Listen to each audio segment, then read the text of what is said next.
Johnson Wax program with Fibber McGee and Molly.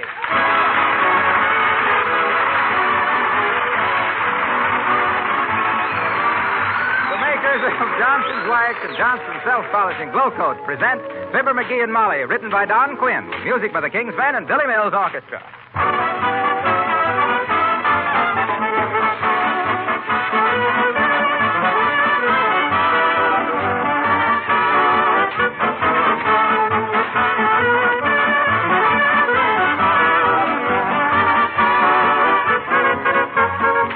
This would be a good time for me to thank those of you who have written recently to thank us for keeping Fibber McGee and Molly on the air. Your letters have been very much appreciated by our sponsors, the makers of Johnson's Wax and Johnson's Self-Polishing Glow Coat, and by all of us here on the show.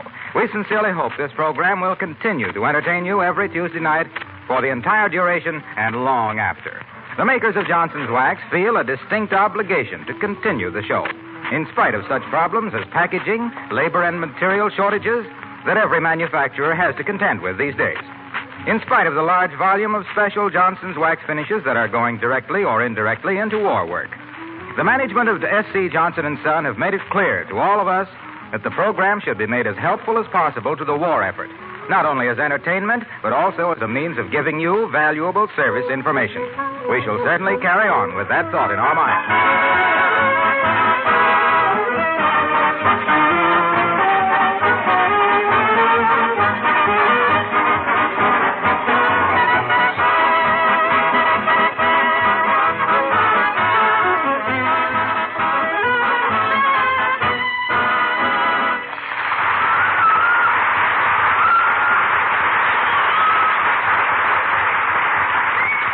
Do you know the difference between truth and rumor?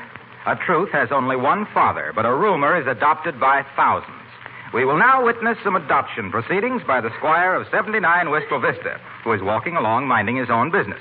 Mr. McGee of Fibber McGee and Molly.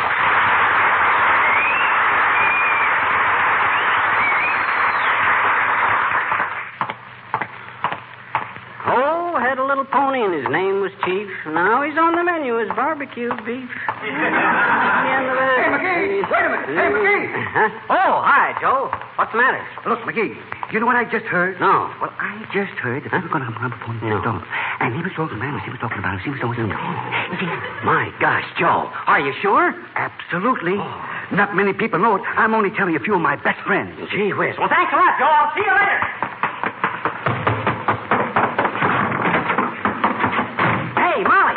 Where are you? Hey, Molly. What's the matter, McGee? What are you so excited? Hey, give me some money, quick. Come on, hurry up. Give me some money. I got to run down and buy a flock of trusses. Come on, hurry up. Hurry up. But why? You don't need a truss. I know, but a guy just told me they're freezing them at midnight.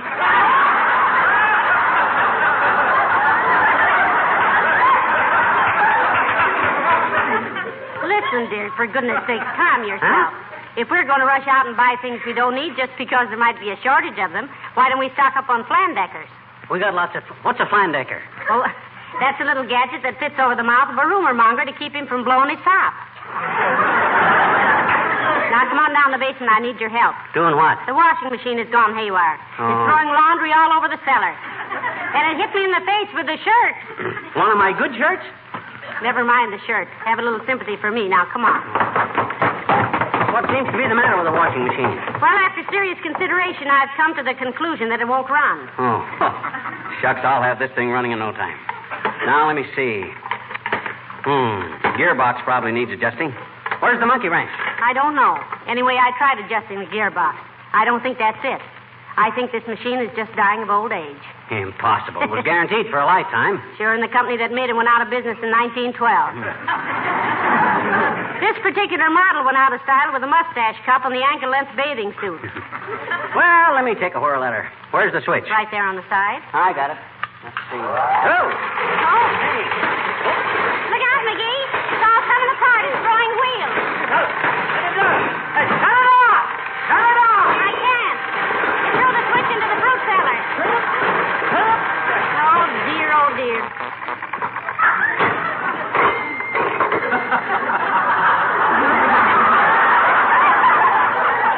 McGee. Huh? I just remembered where I left the monkey wrench. Where? In the gearbox. Boy, Boy, it sure is a wreck now. Oh, dear. Superman couldn't put this back together now. I haven't seen so many crooked parts since my nearsighted uncle sold his barber shop. Well, what do we do now? Just stand here and wait, I guess.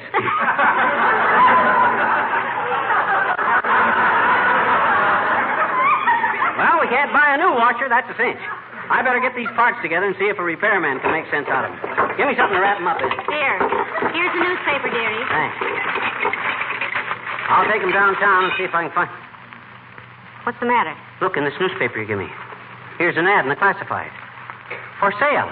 Electric washing machine by a woman in good condition.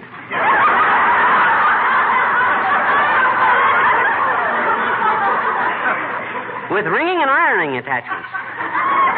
Must sell before April 1st. April 1st? Hey, that's the day after tomorrow.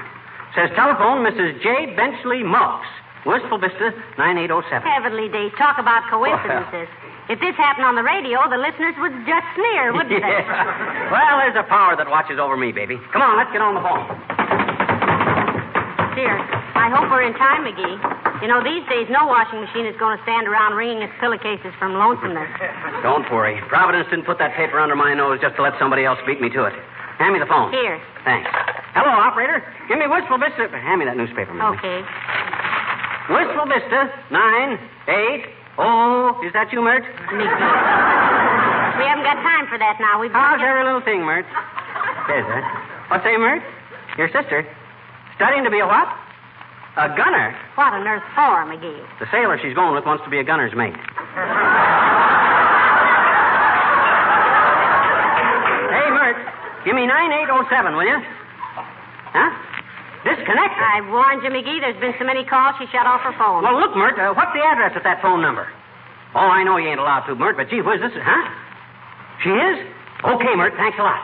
Come on, Molly, get your hat. Did she give you the address? No, they ain't allowed to, but she says the party that had that phone was always calling up Jimmy Sales Grocery. They'll know. Oh, good. Wait just a minute while I put my face on. I'll be with you in a jiffy, dearie. Hey, wear an old dress, Molly. We don't want them to think we can pay too much for this washer. I'll be wearing my newest one and still get 40% off. There's a good kid. I bust her washing machine all to pieces, and she never says a word. Just gives me a dirty look and lets it go at that. If I ever have it... Ah, dear. Come in. Hi, mister. Oh, hello, little girl. Now, I haven't got time to stand around and fan the breeze with you today. Mrs. McGee and I are going out. Where? Is it any of your business? No. Well, then, if you don't mind... If it was, I'd know where, I betcha. Huh? I said, look, sis, now, I'm very busy today, so why don't you just tuck your little skull between your sinuses and hit the grit? Okay, mister. But I thought maybe you'd help me with my arithmetic a little bit. Why don't you ask your father? I did, mister. My daddy says after what he went through on March 15th, he didn't want to see any figures for the rest of the year. Including Paulette Goddard, Rita Hayworth, and Veronica Puddle. That's Veronica Lake. Well, my daddy knew her when she was little. Oh. What problem you stuck on? I'm not stuck on any of them, I betcha. I hate them all. Well, so do I. So now you better run along before Mrs. Have you got time to guess a poodle, mister? A poodle? What's a poodle? Well, it's a riddle you can't get through your noodle. Oh. Well, what is it? What is it? What is it? Why does President Roosevelt smoke cigarettes in a long black holder? Why does he? I give up. Because a cigarette is a smoke, and where there's smoke, there's fire, and where there's a fire, there's LaGuardia, and LaGuardia is a mare, and a mare is a horse, and a horse eats grass, and grass is green, and green is for Irishmen, and an Irishman is Pat, and a Pat talks to a mic, and so is President Roosevelt.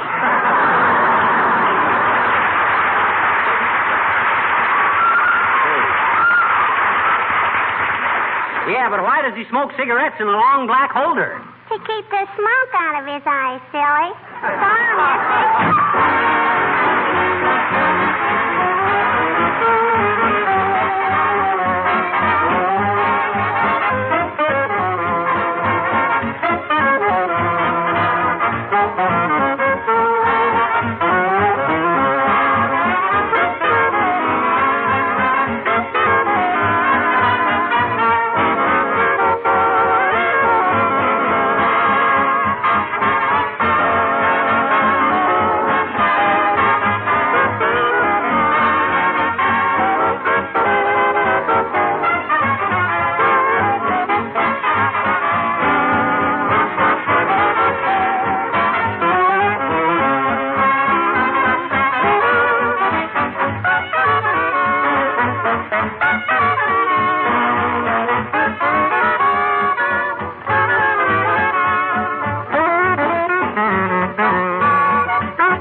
Get a load of Jimmy, laughing his head off. They probably got him so nervous he's hysterical. Yoo-hoo. Can we see you a minute, Mr. Sales? Hello, Mrs. McGee. Hello, Mrs. Fibber. Look at him. Just look at him. I am Jimmy, but what's the joke? Oh, spending all their precious coupons to load up on chumps and steaks and roasts. No, but half of them never ate meat twice a week in their lives. That's so funny. Funny to me. I'm a vegetarian.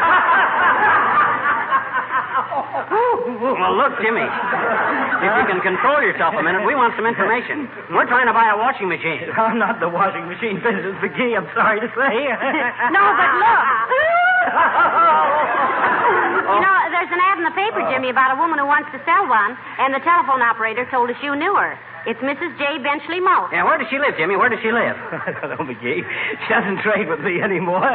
She gave a dinner for the British ambassador once, and I wouldn't put silk knee breeches on the lamb chops. Yeah, but you must know where she lives. No, she never had a charge account. Well, the delivery boy must know. Oh, he probably does, McGee. Well, let's ask him. Where is he? In Guadalcanal, I believe, Mrs. McGee.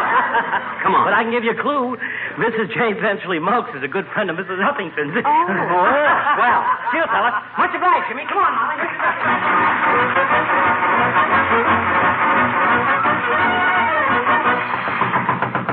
It would be just our luck not to find Abigail at home.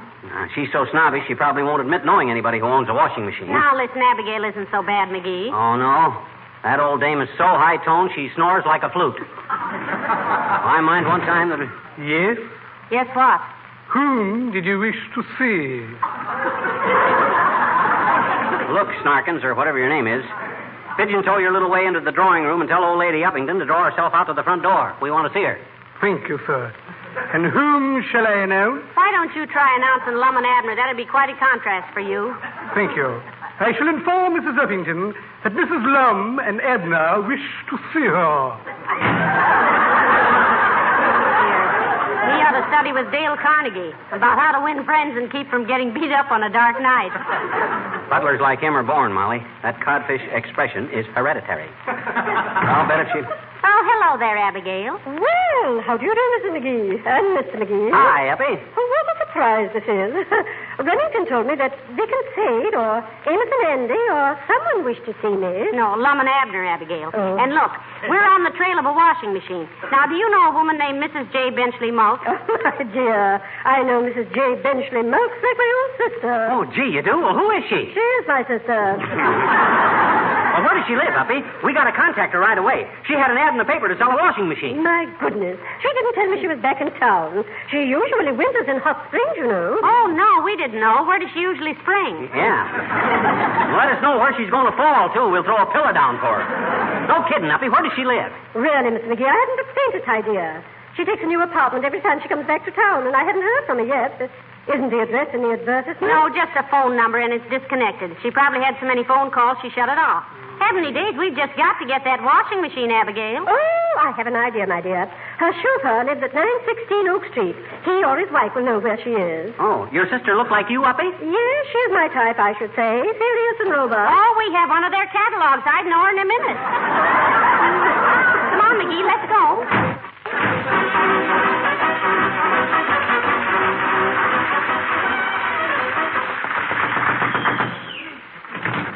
Yeah? How do you do? We're looking for a washing machine, and we were told that Mrs. J. Benchley Monk's chauffeur would... You're looking for a what? A washing machine. Washing machine. One of them things that stands in the basement and washes your clothes. Sure, it wrings them out, too. Yes, and irons them. We want to buy it. You want to what? Buy it. Buy it. Is it for sale? For sale. Sir, you're speaking of the woman I love.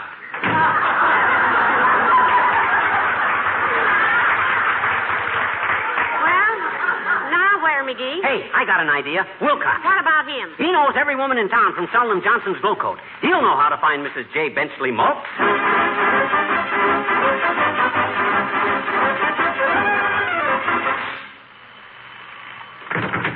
Good day. Hello, Mr. Wilcox. Hello. What can I do for you?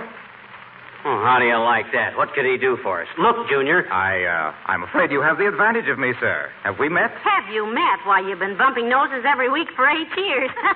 What goes on here? Who is it, Paul, and what do they want? Who's that? That's my brother, Harlow. Well, then, who are you? I'm Paul Wilcox. Well, I'll be... Are you guys twins? Well, yes, but we're not identical twins. Harlow likes nutmeg in his malted milk, and I like cinnamon. Well, that must be a lot of trouble. Go to the drugstore to find out who is who, huh? Who is it, Paul?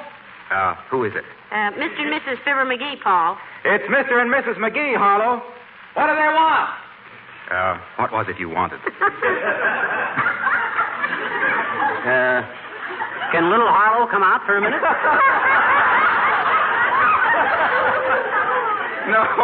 No, he's taking a shower.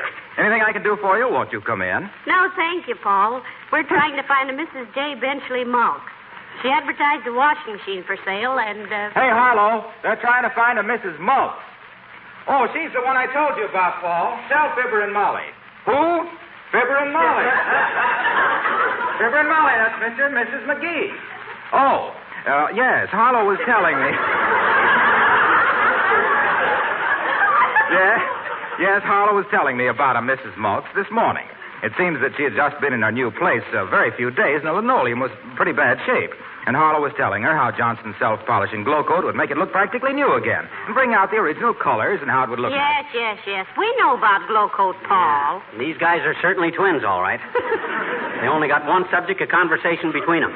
But where does Mrs. Maltz live? Well, I'll ask Harlow in just a minute. But I wanted to tell you how happy Mrs. Maltz was with Johnson's glow coat. Oh, sure. Harlow said that when she discovered that you could just pour out a few drops, spread it around, let it dry in 20 minutes or less to a beautiful, protective, dust and damp-proof finish, Harlow said she was just ecstatic. Look, Paul, never mind what Harlow said. Where does Mrs. Maltz live? We've got to see her. Yeah. Well, I know it's somewhere in this neighborhood. I'll ask Harlow. Say, Harlow. Yes, Paul. Where does Mrs. Maltz live? Search me, Paul. Well, that won't take long if he's in the shower.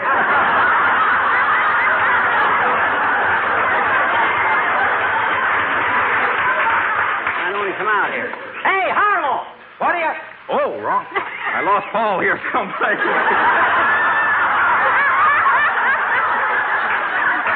What do you want? What do you want, pal? What do you mean you don't know where Mrs. Maltz lives, Harlow? Paul said you were telling her all about glow coat. I was. She called me on the telephone. Oh, my God. We'll have to canvass the neighborhood. Well, thanks anyway, Harlow. Paul. Don't mention it, folks. Goodbye. Goodbye, Paul. So long, Harlow. Goodbye.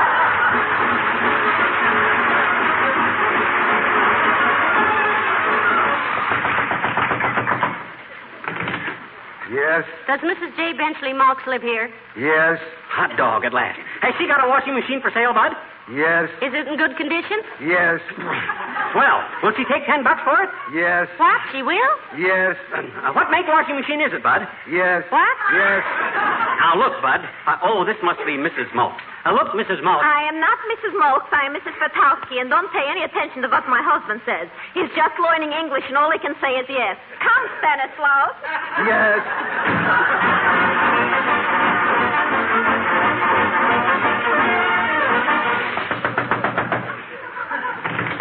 Well, hello there, kids. Come on in. No, thank you, Mr. Oldtimer. We didn't even know you lived here. We're looking for a Mrs. J. Benchley Maltz. Mrs. J. Benchley Maltz, eh? Tall, heavy-set gal with gray hair, drinks gin all day, belongs to the Book of the Month Club. Is that her? No, that's my sweetheart, Bessie. Is this Mulk's woman anything like her? We don't know. We never met her, old-timer. All we know is she lives somewhere in this neighborhood. Yes, I don't know her. Sorry, kid. Oh, that's all right, Mr. Oldtimer. Say, are you and Bessie married now? Not yet, daughter. Bessie ain't back yet. Bessie isn't back from where? Africa. What on earth is Bessie doing in Africa? Matter of fact, daughter, we ain't sure it is Africa. Oh. Might be Alaska, Iceland, Solomon Islands, or Texas. Well, wherever she is, how'd she get there? Flew. Well, what's she doing wherever she is? Probably kicking her heels and hollering her head off, daughter. What? You see, she was working on an airplane out of the factory, and she must have welded herself into a wing. Nobody missed her for 3 days. We don't know where she is now. Well, hope to find her tomorrow.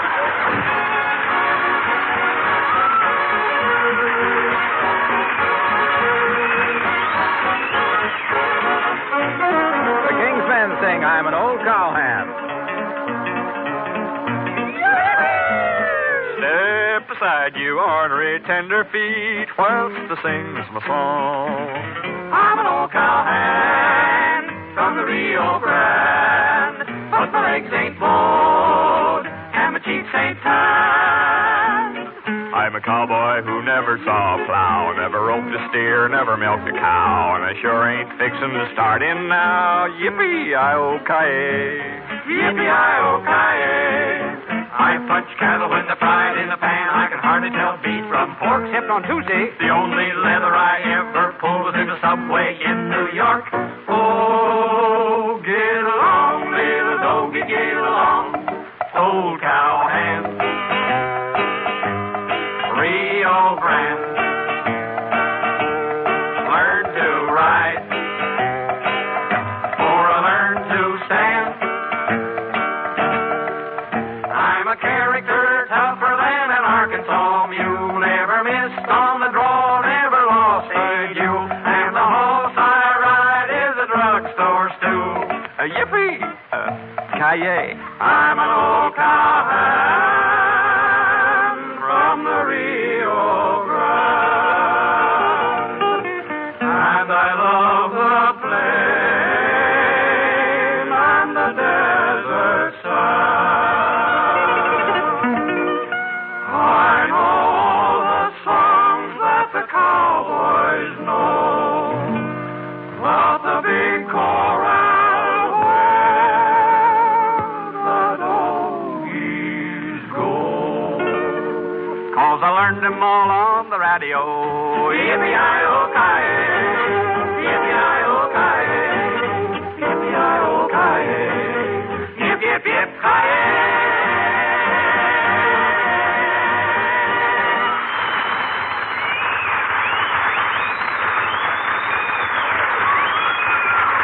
Well, only 2 houses to go, Molly. Only 2 more in the block. The search is narrowing down. Yeah, so are my hips. Which is the only good thing I can say for this expedition. Let's let it go, McGee. No, sir, I'm going to get that washing machine. I ain't going to let my own wife slave away over a scrubbing board. Besides, we haven't got a scrubbing board. Oh, that's a very sweet Hey, thought. look, here comes the mail girl, the baguette. She ought to know where everybody lives around here. Hey, sis. Hello, Mr. McGee. Hello, Mrs. McGee. Hello, dear. Say, will you do us a favor? We're trying to find a Mrs. Mulks. Mrs. J. Benchley Mulks? That's the one, sis. That's the one. I remember the name because she gets such a lot of mail. Well, tell us quick where she Yeah. lives. Well, I really don't know, Mrs. McGee. Why, doggone it, sis. How can you deliver her mail if you don't know where she lives? I don't deliver it. She picks it up at general delivery. Well, nice to see you. Good day. Oh, dear, I'm beginning to feel like a 90-year-old quiz kid, McGee. Let's stop asking people questions and go on home. No, we're too close to the end of the chase now. Only 2 houses to go. Let's try this one first. Why, I know who lives here. Who? Mr. Wimple. Hello, Mrs. McGee. Hello, Mr. McGee.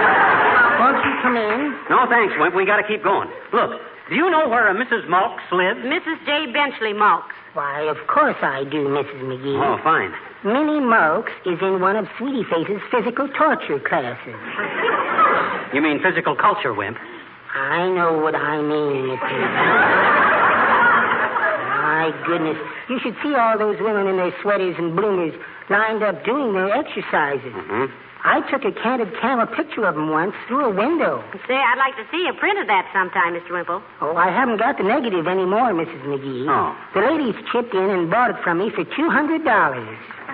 Isn't photography fascinating? Wimp. Why, that's blackmail. Yes. Say, is your wife home now, Mr. Wimple? Yes, Mrs. McGee, but I don't think you can see her now. She's under the piano. Under the piano? Yes. She picked it up to throw at me this morning, and her foot slipped, and she fell down, and the piano fell on top of it. Heavenly days, Mr. Wimple. Why don't you do something about it? Oh, I'm going to, Mrs. McGee. Just as soon as I finish working on my stamp collection. But you wanted to know where Mrs. Mulks lived, didn't you? Yes, we did, Wimp. She's advertising a washing machine for sale, and we want it. Does she live near here? Oh, indeed she does. Well, where, Mr. Wimple? Right here. She rents our front room upstairs. Oh, my gosh. I'll call her. Oh, Mrs. Mulks, somebody to see you. Yes? Mrs. Mulks? Yes? Mrs. Mulks, this is Mrs. Fibber McGee. Mrs. McGee, this is Mrs. Mulks. Mrs. Mulks, this is Mr. McGee. Mr. McGee, this is Mrs. Mulks. Have I left anybody out? How do you do? How do you do, I'm sure. Now, look, Mulkey.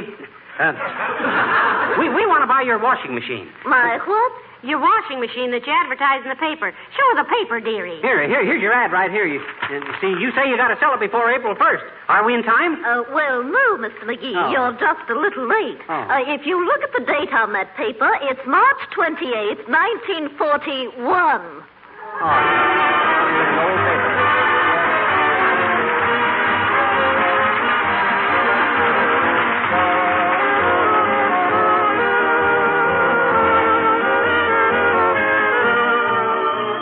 When you put a beautiful piece of linoleum down on your kitchen or bathroom floor, what do you say to yourself? I wish it would always look this nice? Or maybe I hope it wears forever? Chances are that's what you think, even if you don't say it. Now, suppose you already know all about how Johnson's self-polishing glow coat protects linoleum. Then what would you say? Probably something like this. I know this linoleum will always look nice and will wear practically forever because I'm going to protect it regularly with Johnson's glow coat. You might add, if you wanted to, because Glow Coat makes linoleum last 6 to 10 times longer. Keeps the colors bright and fresh, besides saving me hours of work. No, you wouldn't be exaggerating things a bit. Johnson's self-polishing Glow Coat does all these things and more. It needs no rubbing or buffing. That's why it's called self-polishing.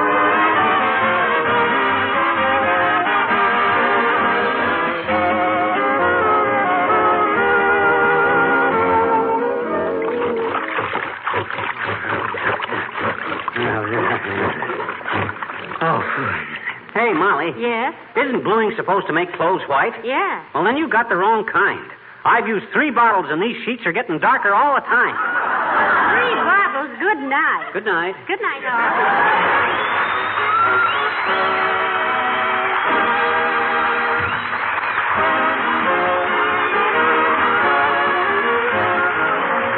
The characters of the old-timer and Wallace Wimple heard on this program were played by Bill Thompson. This is Harlow Wilcox speaking for the makers of Johnson's Wax Finishes for home and industry, inviting you to be with us again next Tuesday night. Good night.